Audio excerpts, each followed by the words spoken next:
కాళేశ్వరం ప్రాజెక్టుపై కేటీఆర్ చేసిన ఆరోపణలపై మండిపడ్డారు వరంగల్ పశ్చిమ ఎమ్మెల్యే నాయని రాజేందర్ రెడ్డి.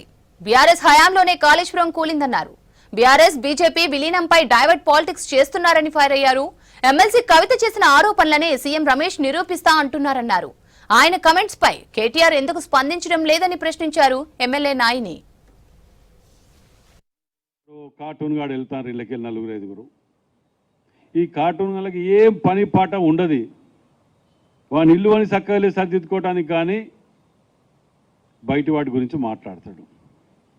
రోజు ఫ్రంట్ పేజీలో హెడ్లైన్స్లో ఉండాలి. ఏం మాట్లాడితే ఉన్నది అదే బ్యాడ్ ఆర్ గుడ్ ఏదైనా కానీ కూలేశ్వరాన్ని మేము గులగొట్టినాం అంటాడు.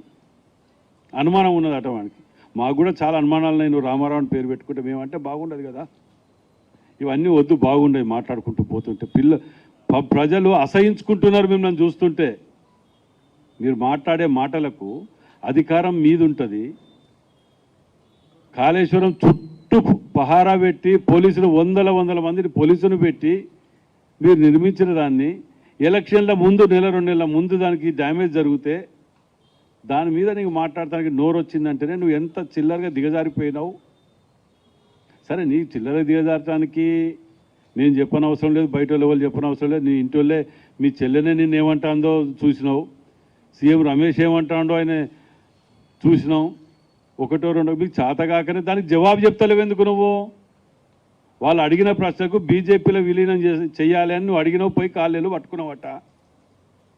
అప్పుడు మరి మీ చెల్లె జైలు ఉంటే బెయిల్ ఇవ్వాలని చెప్పి బయటికి తీయాలి, లేకపోతే మమ్మల్ని ఎంక్వైరీలు వేయొద్దు, మేము చేసిన పాపాలను బయటికి తవ్వొద్దు, మమ్మల్ని జైళ్ళల్లో పెట్టనీయకుండా కాపాడు, మేము బీఆర్ఎస్ టీఆర్ఎస్ని బీజేపీలో విలీనం చేస్తామని చెప్పి నేను విభేదించిన దీన్ని అని నీ సొంత చెల్లె చెప్పింది. ఇంతకంటే పెద్ద సాక్ష్యాలు కావాలా? ఒరుకుంటూ పోతుంటే చూసుకుంటూ కూర్చుంటారు అనుకుంటున్నారేమో. పొరపాటు అది. మీ పద్ధతి మార్చుకోండి. చాలా లిమిట్ క్రాస్ చేసి పోతున్నారు. మా ఓపికని పరీక్షించొద్దు.